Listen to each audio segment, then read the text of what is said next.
You're listening to the Business Marketing Show, episode number 64. You can find us at businessmarketingshow.com on iTunes, SoundCloud, and Stitcher.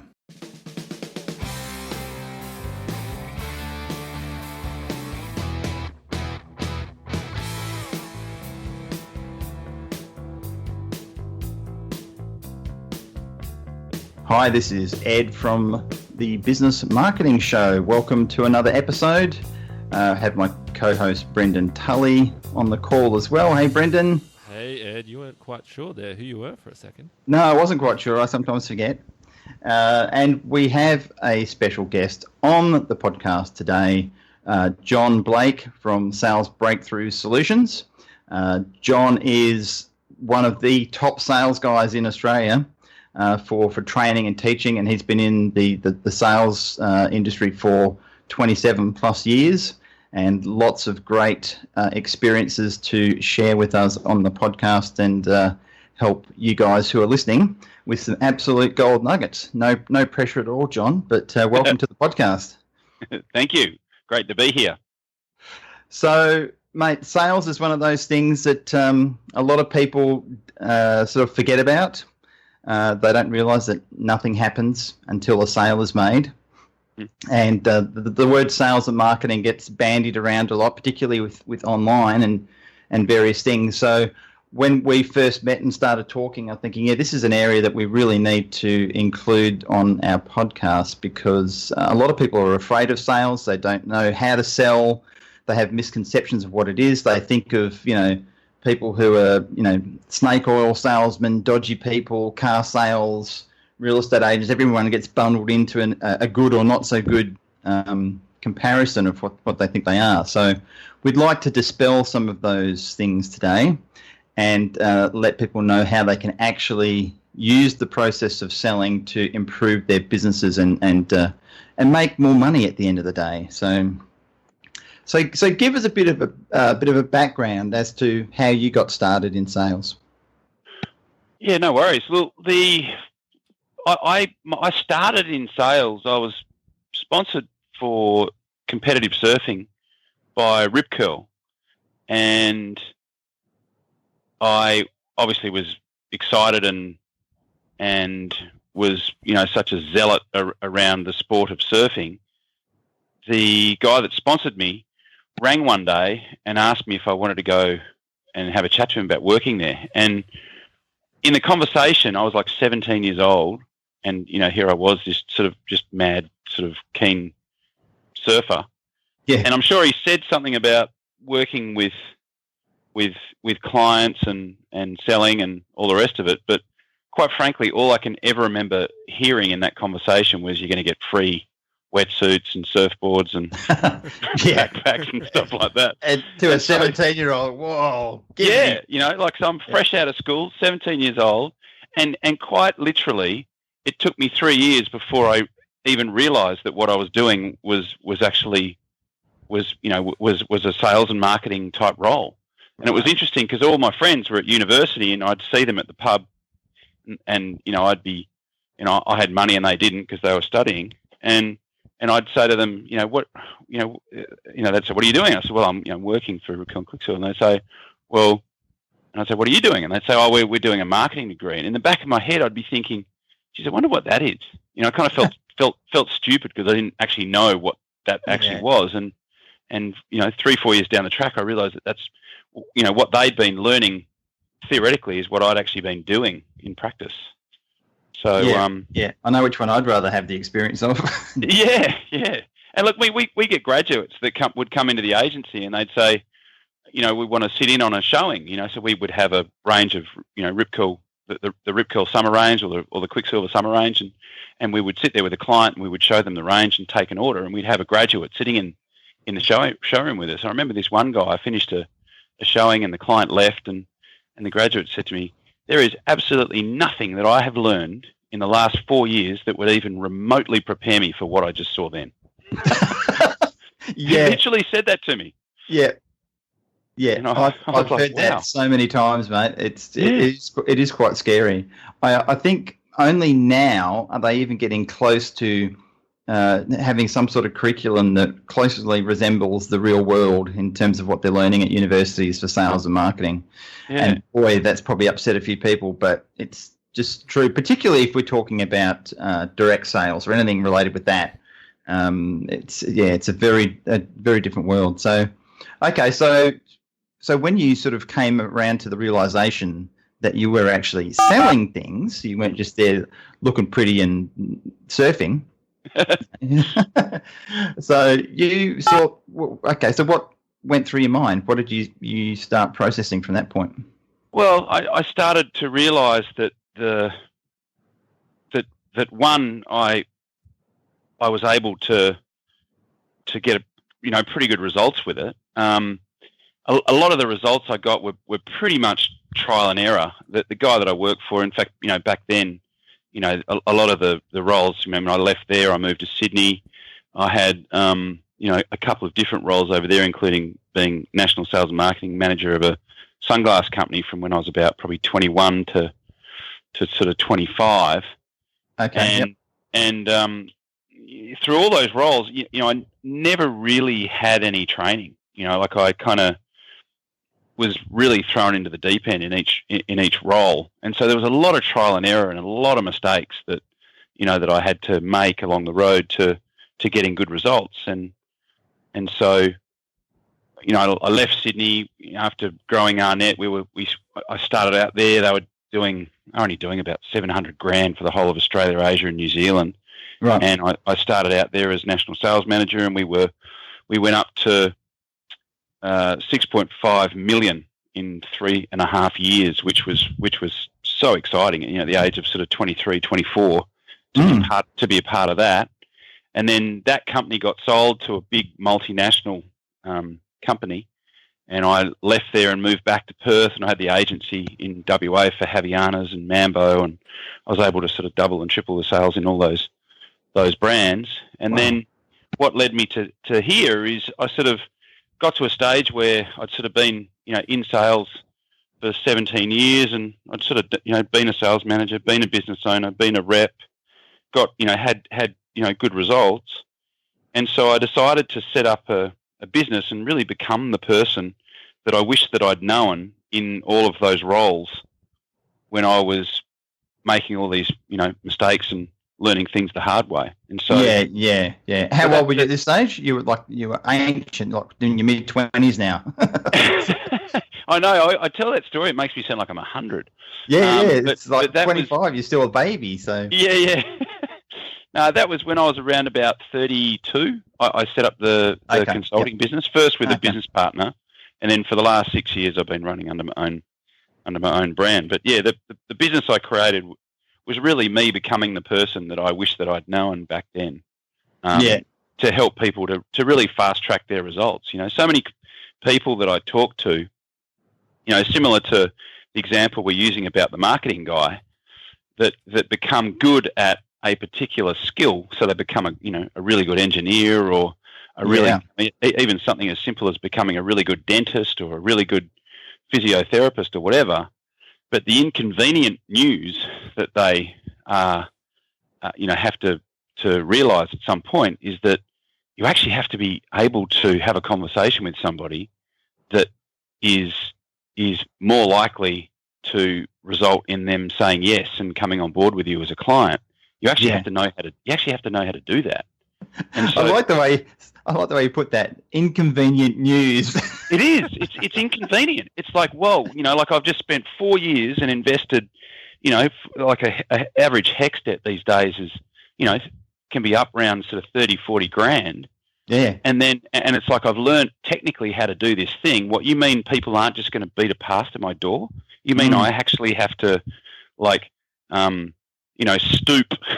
Because for some people that's what it is. Yeah. I now have to stoop and become this kind of, lowly,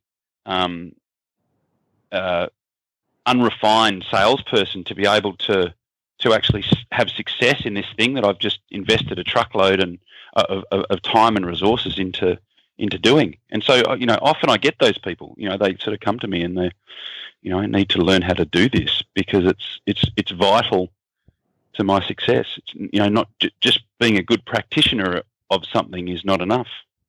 Yeah, and they don't get told that at uni.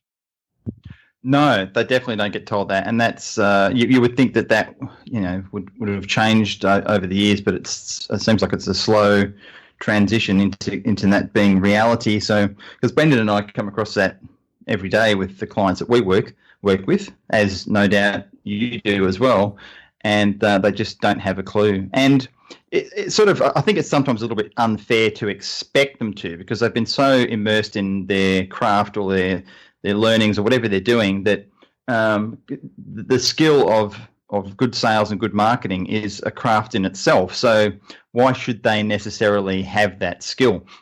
So, but I think it comes down to, they need to realize that they need to have someone who does know that skill on their team, and whether it's someone like yourself who they're contracting or outsourcing to get work done, or whether they employ someone who's a salesperson, it can't be overlooked, because, as I said earlier, nothing happens until a sale is made. And if they don't have people coming in the door to get their teeth done, or whatever it is, whatever the business is, then they will soon cease to exist. Exactly. It's funny, sales is still such a bad reputation. Like, it's almost a dirty word, particularly for people who are like the classic technician, like you said, that really good at their craft, and then they kind of see sales as sleazy. And a lot of that probably, well, some of that's like just culture, but a lot of that is because they've had experiences with people who are bad salespeople. So they just, I mean, it's kind of a thing. If you feel like you're being sold, then it's, a good sales experience, you shouldn't really feel like you're being sold, or you shouldn't walk away feeling dirty, or like you had an experience with a sleazy sales guy. Like, that's not a good sales experience, and that's not not a good salesperson, I guess. And a lot of people have based their perception of sales and marketing around like these sleazy experiences they've had with less than optimal characters. Yeah, I couldn't agree more with that. And I guess the lens through which I look at the whole sales experience is that it, for the most part, should feel invisible to the client, and it should feel invisible to you too, even though that there is a framework and a structure that you're using. At no point should you ever feel like you're convincing somebody to do something against their best wishes or their the best outcome for them. And at no point should the person that you're talking to feel like they're being sold. It should simply feel like a really good conversation where there's an equal exchange of energy taking place, and at the end of that conversation there's enough value that's been uncovered that makes it a very easy decision for that person to come on board. I mean, that's really the utopian outcome that I help my clients to try and create in building them a sales system, because that way, everybody wins. The experience is intact, whether they go ahead or not. The reputation's intact, and it's simply a process of uncovering value at that point. Yeah, so true. Can you expand a little bit on, you mentioned the word sales processes or sales systems, I think you said. So a lot of companies do not have anything even remotely resembling a sales process or sales system. So can you expand on what that is? So people who are listening to this go, okay, well, what does that actually mean? Where do we begin in terms of having some sort of sales process?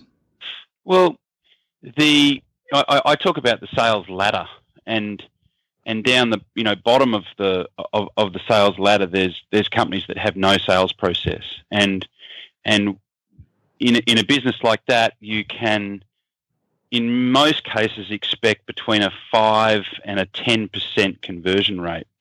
And Interestingly enough, there literally are businesses out there that, one, don't actually have a sales process, or two, they have a sales process. They don't have a sales process, but they have that conversion, and their business is such that they can actually make a 5% conversion rate work.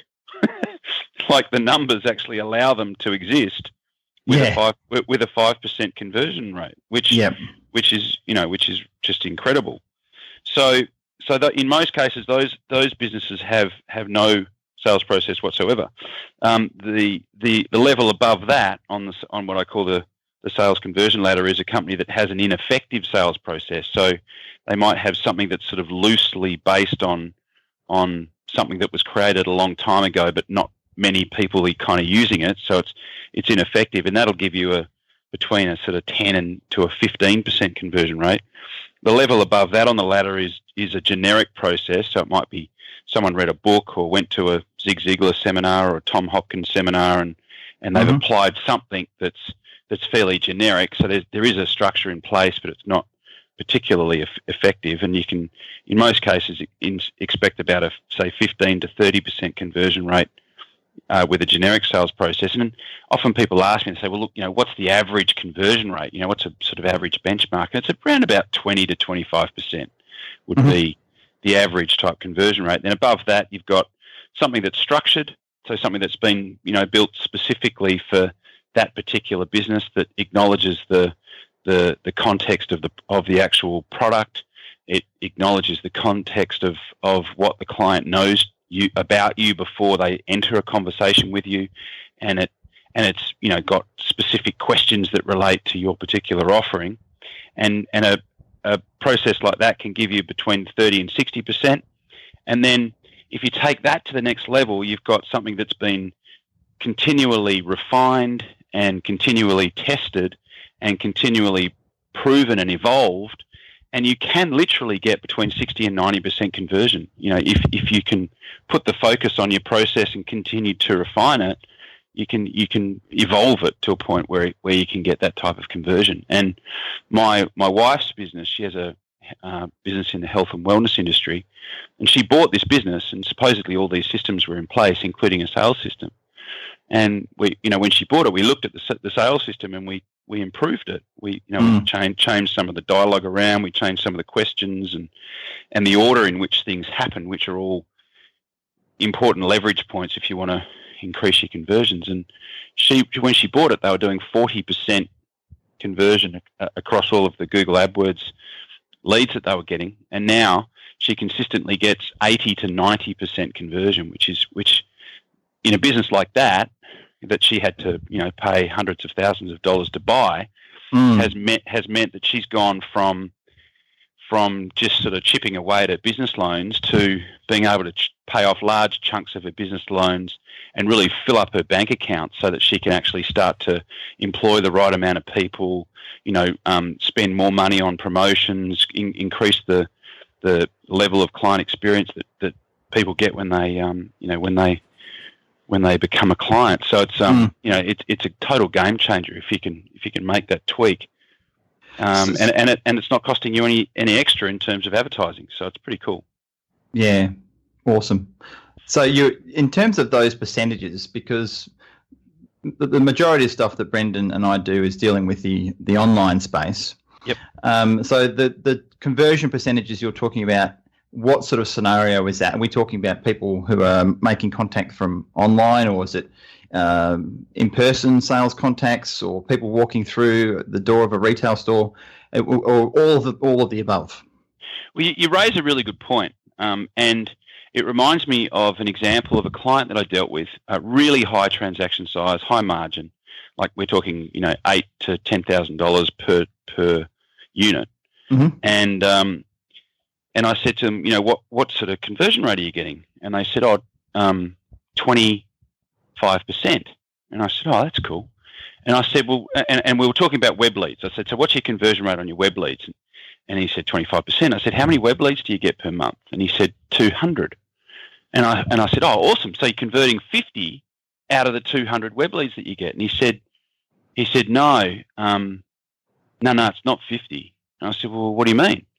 And he said, it's actually only we only actually talk to 50% of those 200 web leads that we get.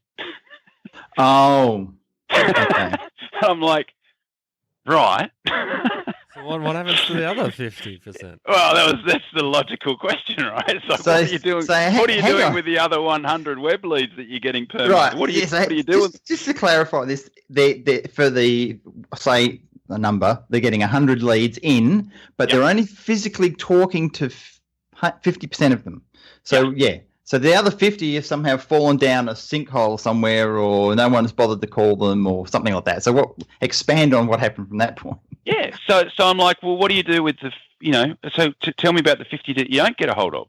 And they said, oh, well, we ring them. And I go, okay. And then if you don't get a hold of them, what happens? And they said, oh, well, we ring them again. I said, okay. And what then? And then it's like, oh, well, every sort of, 3 months we might do a broadcast email that offers a sale. And I said, is that it? And they're like, yeah. And I'm like, whoa. Because, all the data around follow-up, takes, on average 5 to 6 times to actually connect with somebody and have that initial conversation. So, massive amounts of money that are being left on the table, especially when you consider there's they were generating 200 web leads per month. So were these actually salespeople? Like, is this a sales team who's dealing with these leads, or what? What's the story? Yeah. Did they not like money? Is that? Well, look, I just think it was one of those things that had become just normal behaviour within that particular organisation, and having shone a light on it for them in previous, in conversations that I had with them leading on from that, they were able to put some systems in place to be able to contact more of those people, really based on our conversation that we had. So, they made some changes, certainly leading on from that meeting, but up until that point, it was like, whoa. Yeah. And that's a common thing. The scary thing about that is pretty typical, or worse, especially in dealings I've had with new clients, and we look at their sales processes and what they've got in terms of their online marketing and what they're doing, and leaving a huge amount on the table, and but they don't know what they don't know. So it's only until someone like you comes along who says, okay, well, this is what we could actually do. Make some changes, and it's typically not massive changes. It's not like completely disruptive to their systems. It's just making a few changes in the system that'll end up stopping that leakage. So can you give us some examples in that scenario? What typically what you would recommend to do? Well, the first thing I do with a brand new client is, there are some things that we implement with them that tend to take. I would say that there's sort of medium-term type strategies, and then there's some longer-term type strategies that we put in place. But the first thing we do is we say, right, what are you sitting on in terms of leads that either one you haven't contacted, or you've tried to contact but you haven't actually connected with. What are you sitting on in terms of leads that you've had a conversation with but they haven't done anything yet? And we do what's called a client re-engagement strategy, and we put some communication strategy in place to reconnect with people that have inquired, had some sort of conversation but haven't done anything. Yep.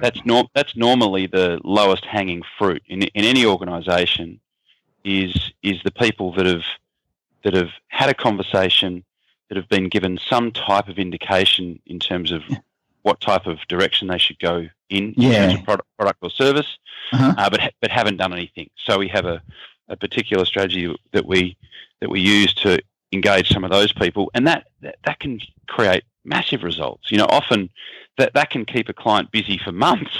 Doing that one thing.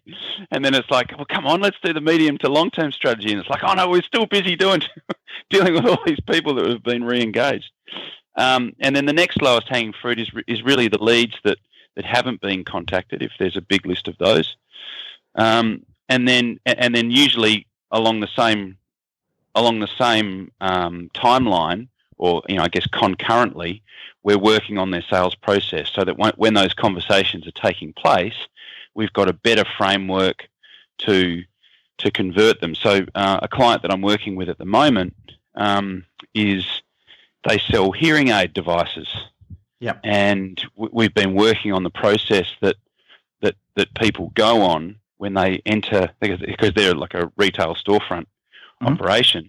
So the process that someone goes on with the clinician in terms of when, the hearing test, the questions that they're asked, how that particular conversation is framed at the front end. Yeah. So as an example, one of the things is making the person aware of the fact that we're going to actually give them an opportunity to try out a hearing device.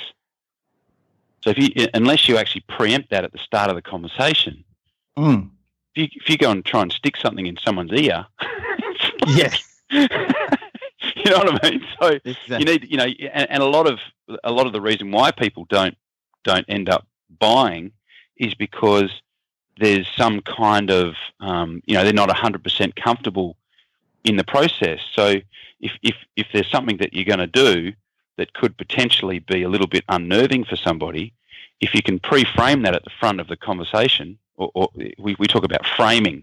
One of the best things that you can do at the start of a conversation is to frame the conversation. So an example of a frame would be, so we can work out if we can help you or not.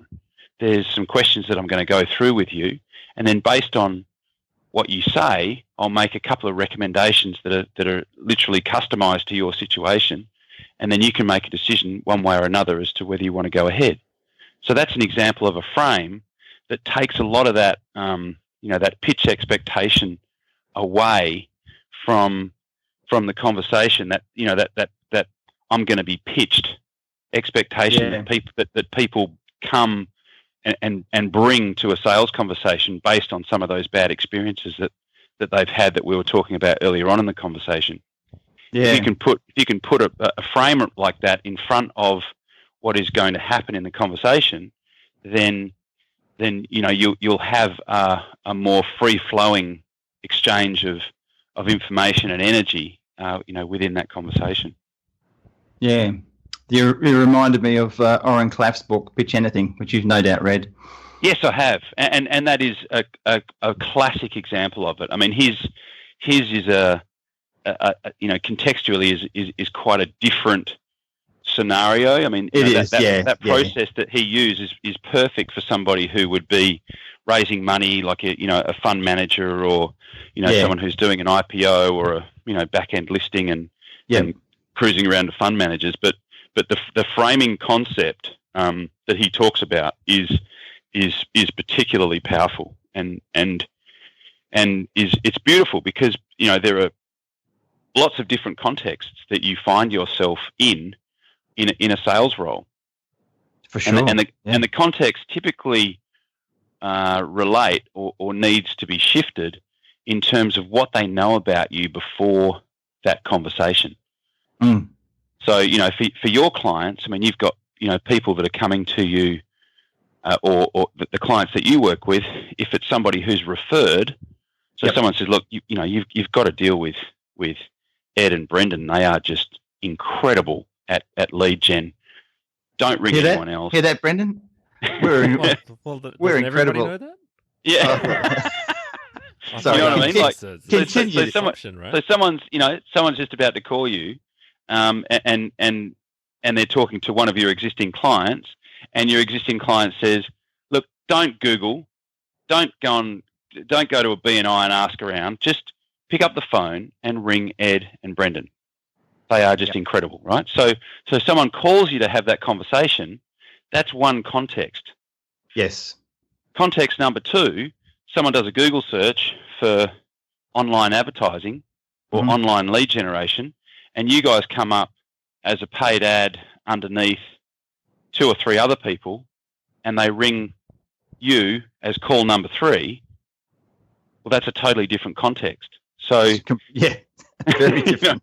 Because you are positioned totally differently in that second conversation as to the first conversation. So all of those things need to be taken into consideration. Absolutely, because it's a completely different process for each of the scenarios. So typically, like I know our conversion rate for anything to do with warm referrals would be 90%. Yeah. because they're already pre-sold. They come, someone's recommended them. So very, very rarely do we not actually get some type of conversion or business from that moving forward. But yeah, different story when it's someone from the internet. And again, depending on where they've seen you and how they've seen you, you have a different scenario. You've got to play a different game altogether. So very good point. Yeah, there's a different level of conversation that needs to take place at the front end before you get to a point where you are going to make any kind of recommendation as to what it is that they should do. Yeah, exactly. Well, one of the things we've talked about in other episodes and we talk about in workshops and with clients is the sales is that, like, people have this broad brush that they paint sales with. That it's the same regardless of what business is, but it's very different. Like we talk about, like from our perspective, selling online marketing services, SEO, AdWords. It's very different for us whether the business is an e-commerce business, it's selling B2B, B2C, whether it's a simple sales process or a short simple sales process or a long complex sales process. And then if the products are $100 products, it's very different to selling a $10,000 product. So it's very, like, the sales process is completely different depending on all those different factors and the type of business. And it's a lot of the stuff that I'm sure you have these conversations, Ed, that you get these calls through. People want to rank number one. And it's interesting. The first question we have is, well, actually, let's stop. What are you selling first? Like, one of the first things we have customers do is make a list of the specific products and services they want to sell, which most people don't have. Then prioritize it, and then look at a plan. At the very basic level, you need a page of content on the website for every one of these products you want to sell. Because if it's not online and you want to sell it online, no one can buy it if you don't have content about it, and you can't rank in Google. But it's very interesting that I think maybe the market, to a degree, I think businesses and the market have been trained badly from the old days, let's say, with the Yellow Pages era, where the Yellow Pages guy came to you once a year, you talked about a Yellow Pages listing, you signed a check for whatever it was, 30 grand, 100 grand or whatever, and then the problem went away and the phone rang, and there was no online reviews. There wasn't a list of, you Google something today, there's a list of 10 or 15 businesses. You're competing with all of those. You've got to deal with online reviews. Like, it's interesting that the whole sales and marketing process needs to be kind of baked into the business, and I don't think a lot of people get that. I don't know what you see, John, in the marketplace, like what your feeling about that is. Well, I think if you've got a marketing system that brings you people that have been through 5 really powerful marketing touch points before you actually have a conversation with them. If you have a marketing system, or if you have the luxury of having a marketing system like that in place, then the sales conversation can be really, really simple and really, really high converting. And if you have that situation going on in your business, then that's fantastic. And it's always interesting. I always have a bit of a chuckle when I see people who have got massive lists of people. And because they've got massive lists of people, they've created they're really good at creating funnels and having, 53 touch points before the numbers allow them to have that before the client actually has a conversation with them. And then they brag about sort of, 90 and 100% conversion rates.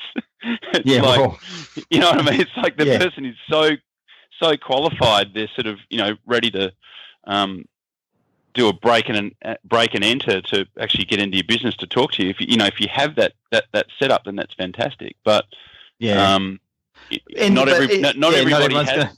everybody has that, and there are for the average business, they've got people who are referred. That's one context. They've got people who are coming to them via their website. That's another context. They've got people on their database. That's another context. Mm-hmm. So the way those inquiries are handled needs to be different to acknowledge the different way that they've come to you. Yeah, exactly.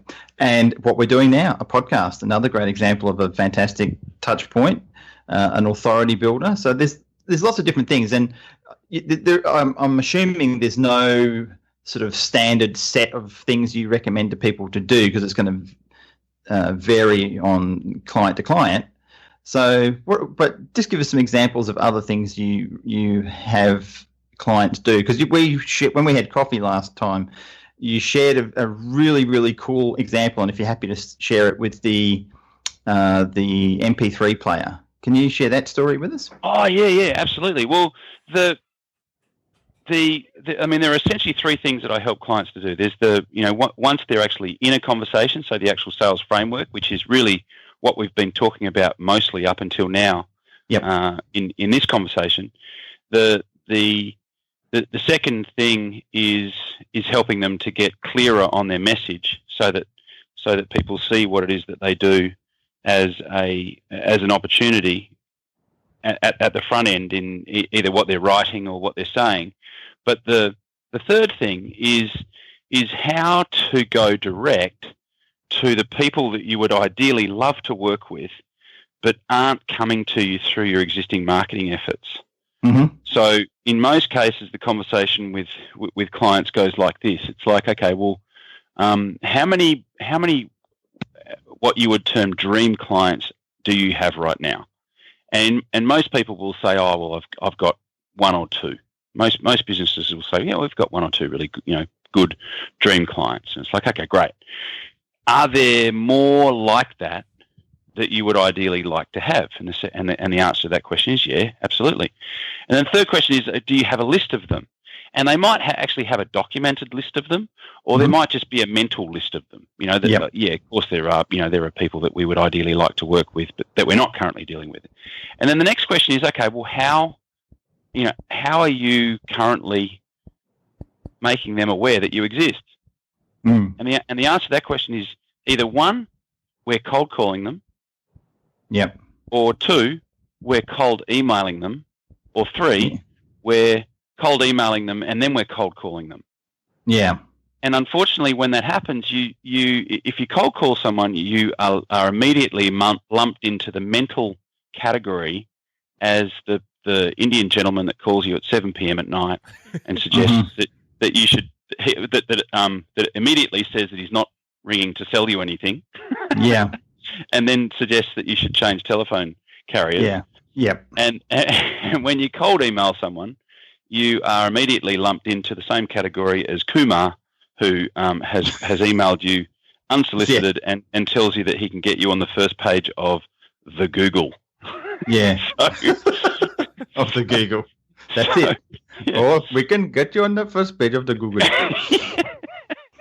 And so, sorry to my Indian friends. I have a lot of Indian friends. I'm just to be clear. But unfortunately, that's what happens. Well, because that's the neuro association that people have with cold calling and cold emailing. No matter how you want to slice it, or no matter if anyone tries to accuse you of being racist, that is the reality. Exactly. If the calls were coming from Russia, I'd be saying, we'd like you to come on to... from Victor. So that was German. Sorry, Russian people. Terrible accents. Brendan, you are a very unattractive man. Yes. Thank you for saying it, Brendan. No, I think Brendan just sounded better than Ed. I'll pay you later, John. Thank you. Sorry. In Russian, Brendan sounds better than Ed. Anyway, you're dead right. Actually, good. Sorry, so we got sidetracked there. Sorry. Continue on. So, yes, cold calling is not good either. Yeah. In most cases. So in most cases, they're the only two options that people have, or that they're aware of. And the second thing is that those dream clients aren't actively beating a path to their door. So what I help people to do is to build a package of information that's presented in either print or audio or video, and we send that as a package to the client prior to contact. Yep. And so just this morning, I've got a client who's just begun a campaign. He helps companies that are in trades, so companies, businesses that are trades, construction, manufacturing, and service-based business owners. and he helps them to get from $1 million up to sort of 3, 4, and 5 mil. And he's just this week kicked off his campaign. He sent out 15 packs. He's got a girl who is following up on his behalf to make an appointment. He's out of 6 calls. 3 left a voicemail message. Of the other 3, they had 3 conversations. 2, the pack hadn't rocked up yet. Yep. And 1, the pack had rocked up, and she's made an appointment. So that's 1 out of 3 conversations that have resulted in a conversation with in an appointment with his target client. So this client's doing $3 million per year, and he's now got an appointment. The other one that I was telling Ed about was a client who they're in the tech space. So what we did is we put an interview, like an audio interview, on an MP3 player and presented it beautifully in this alloy box with their logo on it, and sent that out with a printed free report. They sent out 4 because we did an engagement strategy with their existing client base, and they were flat out. So they managed to get 4 out and had 1 person call them. Right. So it's just people think that the whole going direct thing is painful, and they're often turned off because of the terrible results they get through telemarketing and cold email. And those things, even though they're ineffective, they do work on very small percentages, but it's brain damage in terms of the time that you've got to invest in it to get a result. So if you can have your reputation show up in someone's hands prior to your call, they sound totally different on the phone. Completely different scenario altogether. So that's fantastic. And so what did it cost, other than obviously your consulting and putting it all together is the key component to that, but the actual material cost of putting something like that together, it didn't sound like it was a lot when we spoke. So no, well, with the MP3 players, the MP3 player, which comes with headphones, the USB cord, the alloy tin with the die-cut foam that the MP3 player sits in, in a tin, those things are $16 per unit. Jeez. It's like, and it literally looks like an iPod Shuffle.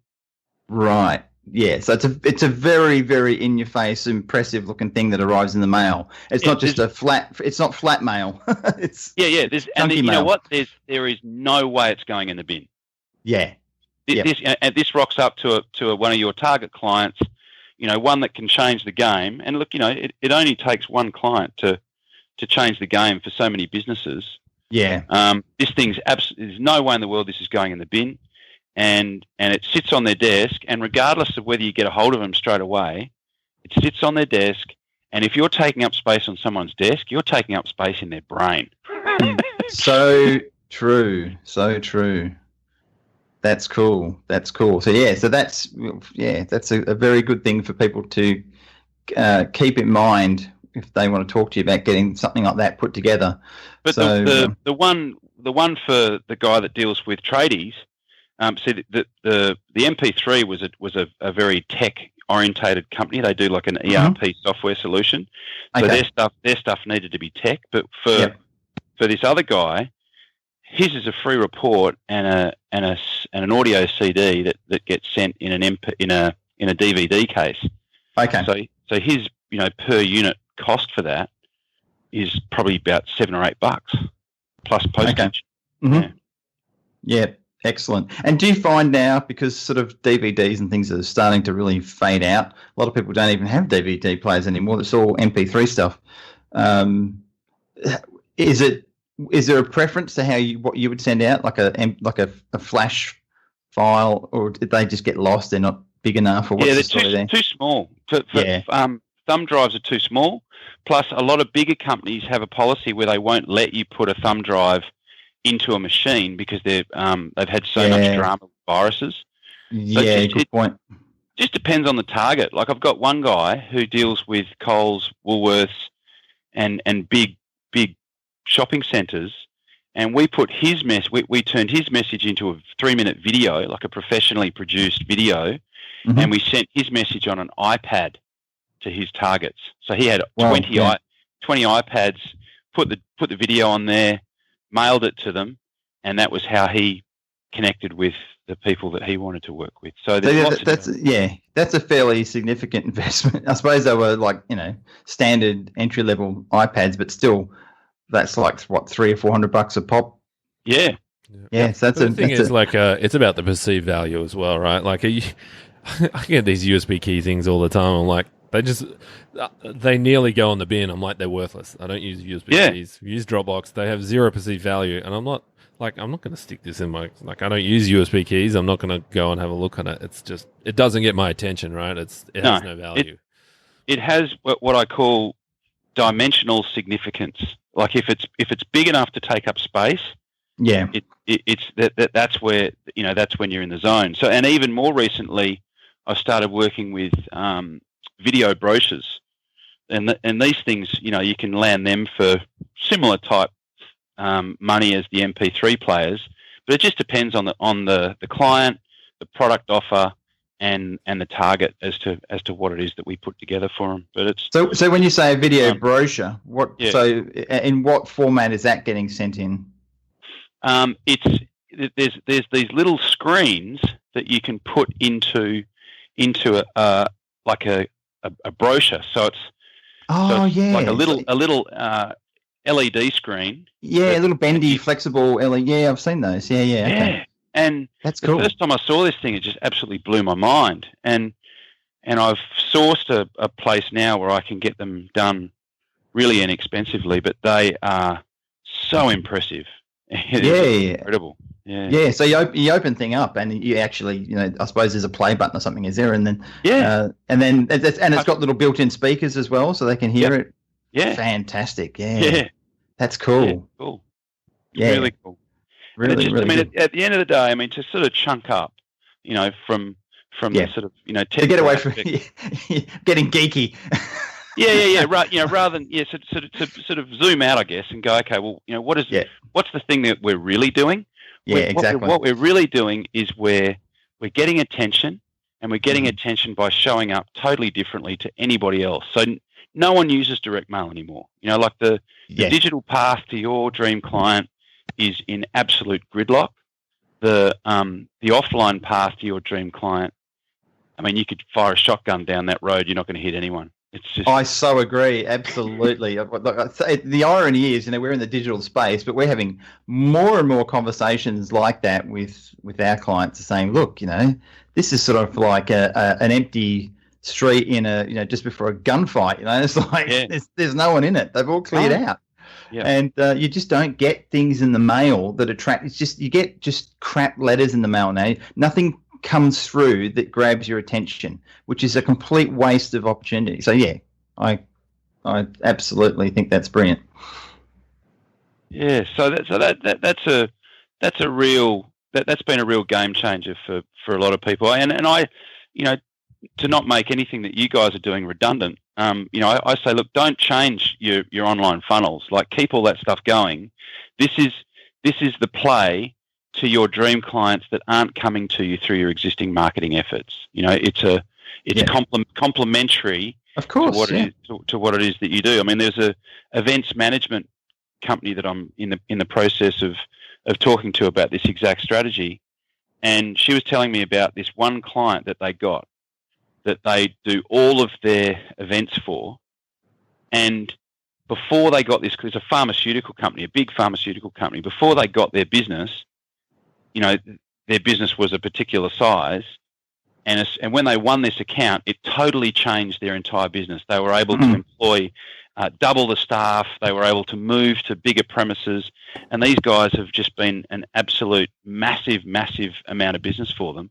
So it only takes one big client, and it can just change your entire life. Yeah, you're dead right. Well, look, mate, we've been talking now for just on close to 50 minutes.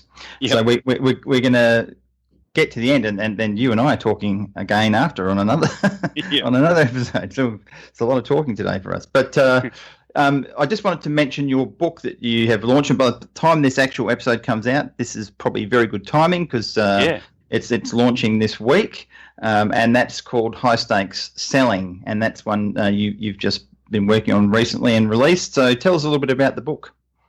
Cool. Well, look, similar to the reason I started the consulting business, I essentially I wrote the book that I would ideally love to have had available to me when I first started, and I guess the other really key thing that I made sure of when I wrote the book is that so many books out there there's just literally hundreds of books out there on sales, and I've probably read most of them, or a decent chunk of them, and a lot of them are just really dry. And so I wanted mine to be more about stories with the key lessons that are contained, within each of those stories. So it really is a collection of stories that relate to real things that have happened in my 28 years in sales, and the lessons that are contained. And then the last 4 chapters is really dealing with those 3 things that we talked about, that getting your message right, the direct approach to your dream clients, and the actual sales framework. So fantastic. It was fun to write it, and I've had really good feedback so far because people are really engaged by the story factor. Yeah, storytelling is everything. I mean, that's part of selling, isn't it? Storytelling. Yeah. So that's. I look forward to. It's on Kindle now, isn't it? People can just go and get it now. It's available on Amazon in paperback and also in through Kindle. Yeah. Okay. And are you going to be printing off copies to distribute as well? I'm assuming, or are you just doing print on demand? How are you sort of dealing with the distribution of a physical copy? I am. In fact, I may as well reveal it now because by the time the interview comes out, the offer will be available. But I'm going to be doing if people type in highstakesselling.com, there will be an opportunity to get the book, the paperback version of the book, for just postage. So that'll be a physical copy that they will be able to access. Oh, cool. Yeah. Okay. So that's a bit exciting, but yeah, so you can get it right now on either Kindle or paperback just by going into Amazon and typing in High Stakes Selling. But if you go to highstakesselling.com, you can get the actual paperback version and just take care of postage, and it's all there. Fantastic. So in terms of people getting in touch with you, first of all, there's lots of different people you've worked with over the years, but you would obviously have your ideal clients. Who is it you prefer to work with? Who are the type of businesses out there that you really resonate with, that you'd love for people to contact you, that sort of ring those businesses? Well, we kind of talked about them before. That I guess the people that have a particular area of expertise that they're good at, and they haven't necessarily spent a lot of time getting really good at the sales process. So, people who are selling professional services. I recently have been working with a lot of clients that are selling software. So computer software is an area that's growing, that I've been helping a lot of companies to connect with their ideal clients. Sort of SaaS type products as well. So So, there's a company that I'm working with that has, I guess, the zero version of a property management software solution that's in the cloud. Okay. So I'm doing some work with them. Cool. Primarily people who sell business to business. Anyone who's got a sales team that are selling wholesale. That they tend to be the companies that I've been able to help the most. Fantastic. And they can get in touch with you at your email. So would you prefer john@john-blake.com.au, best email for you? Yep.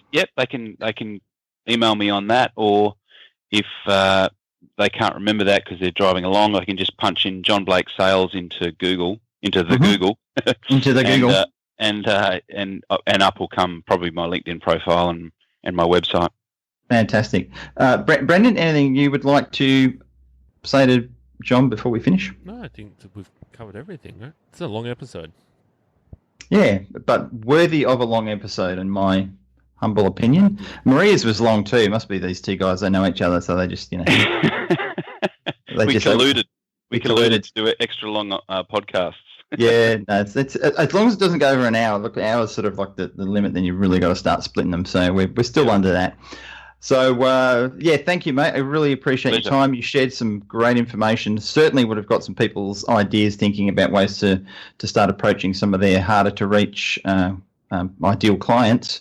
But they can contact you to get help with that as well. So I look forward to speaking to you soon on your podcast. We're going to hang up from this and then do that one. Awesome. Unreal. Thanks, guys. All right. Thanks, mate. Thank you very much. Cheers. Cheers. You've been listening to The Business Marketing Show.